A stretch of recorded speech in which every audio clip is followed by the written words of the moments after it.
മനസ്സിലാക്കേണ്ട ഒരു കാര്യം, യഥാർത്ഥത്തിൽ ഈ ഒരു കാലതാമസത്തിന്റെ അർത്ഥം നിങ്ങൾ അർഹനല്ല എന്നുള്ളതല്ല, അല്ലെങ്കിൽ നിങ്ങൾക്കുള്ള നിഷേധമല്ല.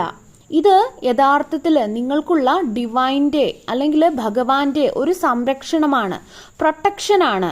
അതായത് നിങ്ങൾ വേണമെന്ന് നിങ്ങൾ ആഗ്രഹിക്കുന്ന കാര്യങ്ങൾ ഇപ്പോൾ നിങ്ങൾക്ക് വേണ്ടിയിട്ട് റെഡി അല്ലായിരിക്കും, അല്ലെങ്കിൽ നിങ്ങൾക്ക് വേണ്ടിയിട്ട് ഒരുങ്ങിയിട്ടുണ്ടാകില്ല, അല്ലെങ്കിൽ നിങ്ങളുടെ സോളിനെ തീരെ ചെറിയ ഒന്നിലേക്ക് ഒതുക്കാനായിട്ട് ഭഗവാൻ ഉദ്ദേശിച്ചിട്ടുണ്ടാവില്ല.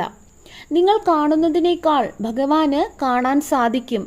നിങ്ങൾക്ക് പലതും പുറമേ ഉള്ളത് മാത്രമേ കാണാനും കേൾക്കാനും സാധിക്കുകയുള്ളൂ.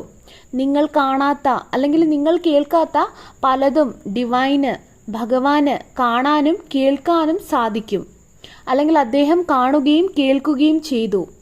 മിന്നുന്നതെല്ലാം പൊന്നല്ല. നിങ്ങൾ സത്യമെന്ന് കരുതുന്ന